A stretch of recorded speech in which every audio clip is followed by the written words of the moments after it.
The verdict came back this afternoon, guilty in the case of a man accused of killing a young woman who was walking a dog with her boyfriend. Michael Close shot and killed Isabella Thallis in Denver's Ballpark neighborhood in June of 2020. Crime and Justice reporter Matt Jabla was in the courtroom when the verdict was read, and he joins us now live. Matt.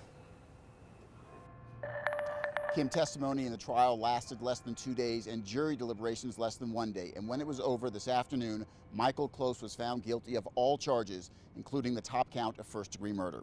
On June 10th of 2020, Close shot and killed Isabella Thallis and seriously wounded her boyfriend over an argument about the couple's dog going to the bathroom on the street outside Close's apartment. During the 2-day-long trial, prosecutors described Close's actions that day as a, quote, rage-motivated mission for respect. For their part, Close's lawyers did not dispute the facts of the case, but argued that Close suffered from untreated mental illnesses and had a mental break that day, and therefore should be found not guilty by reason of insanity. Clearly, the jury disagreed. Afterwards, Thallis' parents expressed their satisfaction with the verdict, but also the pain of the past 2 years. A sense of relief, but nothing in this world can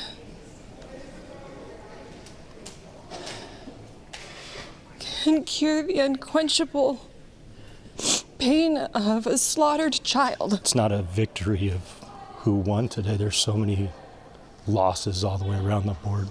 Our family obviously lost, Bella's friends lost, the community lost, even Michael Close's family lost today. So his poor choices today was just a loss all around. Sentencing was scheduled for November 4th. Close will face life in prison without the possibility of parole. Kim and Tom.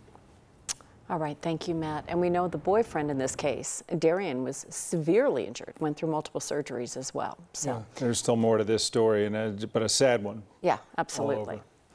The parents of a toddler who died from fentanyl poisoning earlier this year are being charged with first-degree murder. That's according to a grand jury indictment released today. Yeah, they're also alleged to have continued their drug trafficking enterprise before, during, and after their daughter's death.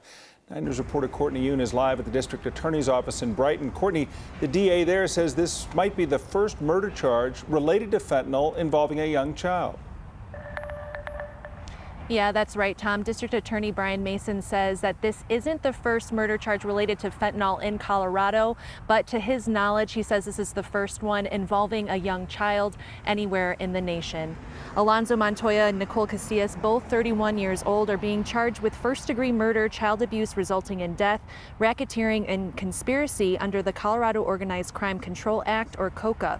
District Attorney Brian Mason said during a press conference today, Montoya and Casillas are alleged to have participated in a drug trafficking enterprise which resulted in the death of their daughter, Aviana Montoya. She was 23 months old when she died.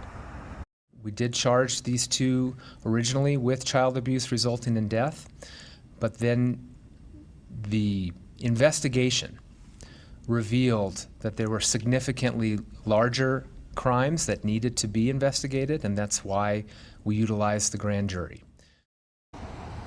The grand jury indictment alleges that Casillas and Montoya's drug operation focused mostly on counterfeit pills, specifically oxycodone pills containing fentanyl. The indictment goes on to allege that Casillas and Montoya stored, manufactured, sold, and used drugs inside their home in close proximity to their young children, which exposed them to extremely harmful substances. The first-degree murder charge states Montoya and Casillas, quote, knowingly caused the death of Aviana Montoya. 9 News legal analyst Scott Robinson says this is the first case he's seen involving exposure of a child to fentanyl through simply selling it as part of a drug enterprise, as alleged in the indictment. The idea that merely mixing fentanyl or creating these pills can create that much danger to a child, that's a very different fact situation than we've seen before. An autopsy found both meth and fentanyl in Aviana's blood. According to the coroner, it was 10 times the amount needed necessary to kill an intolerant user, according to the coroner. Both Montoya and Casillas are in police custody. So far, no trial date has been set yet. It wasn't that long ago that fentanyl was not in a newscast, and Right. now it's in every newscast, and these tragic stories continue. This will be an interesting legal one to follow as well. Thank you, Courtney. RTD says buses are running in place of the R line after a train derailed in Aurora yesterday. Yeah, 3 people had to go to the hospital. They were all expected to be okay, but the train went off the tracks at the intersection of Exposition and Sable. And that's the exact same spot where another train derailed 3.5 years ago. In that case, RTD said it was the train operator who was going too fast for the curve. We don't know if that is the case in this instance yet, though.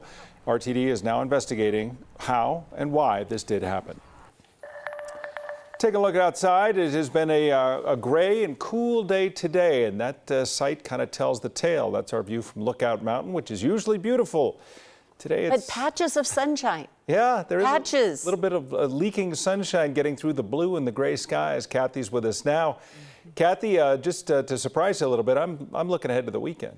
I know, and Tom He never does that, does he? Well, I think the thing that I remark upon is, Kim, you're a glass half full kind of gal. You saw the sun today when Tom only saw the gray. Well, I'm just trying to be like Russell Wilson. Yes. Don't steal my joy, people. Don't steal my joy. All good. I love it so much. Are you dealing with the end of summer okay? We've just got a few hours left here. I think a lot of people, so many people have been excited about the last couple of days, really loved it. So it's 3 hours? 3 hours left? Tom's Right, looking for the 7:03. weekend, and to be fair, so am I. It's I know, almost there. You and everybody else watching right now, right? Yes, and it's going to be a beautiful weekend. We love water coming into Colorado, but when you've got outdoor plans and a big football game over the weekend, it might be nice to have a return of sunshine, and that's actually, as Kim mentioned, what we're starting to see already outside. And as we kind of take a look at the regional radar and satellite composite, you'll notice this train of moisture coming in from the southwest starting to shift a bit. High pressure is coming back in, and that means a warming and drying trend that's going to start to kick off. And we're seeing some scattered showers, just residual over that I-70 corridor, not enough to impact travel. But how about a high of only 62 in Denver today? You know, that's 10, 15, 20 degrees cooler than average across most of eastern Colorado. Similar numbers up over the elevated terrain, but we're trending in the other direction now heading into Friday. Scattered heavier showers pushing west of the Burlington area, east of Lyman, out across the western slope, but you notice they're kind of tapering off just a little bit. We're seeing gradual clearing, showers ending, and the flood watch in effect from Aspen down to Purgatory and out to our Grand Junction will cancel out here in just a few more hours as things really start to settle down. So a little sun between now and 9 o'clock. Temperatures trending down over the dinner hour. In Maine weather, gradual clearing. The rain ends, a cool evening. You're going to love my Friday forecast, and Kim and Tom are really going to love the fall weekend forecast, including a football forecast. We're going to have that in just a few minutes. That's right. It's nighttime, so we got to plan for everything when it happens at that game. And Russell Wilson is going to tell us it's going to be sunny and perfect anyway. Even at Perfect. night. Sun's We'll going go to with shine what at he night. said. Yeah. Thank you, Kathy. We'll look forward to that in a few minutes. An appeals court has lifted a hold that prevented the Justice Department from using classified documents in the Mar-a-Lago search. Yeah, the DOJ had appealed the ruling this month by a U.S. district judge temporarily barring the department from reviewing and using the seized material from Mar-a-Lago for investigative purposes. The appeals court rejected the claims made by the former president, that he declassified sensitive records, as well as the possibility that he could have an individual interest in or need for the documents with the classification markings, the ones that were seized by the FBI. The judges added that certain documents are deemed classified because they contain information that could harm national security. The ruling means investigators can now continue to scrutinize the documents while deciding whether to bring criminal charges of the storage of those records at Mar-a-Lago.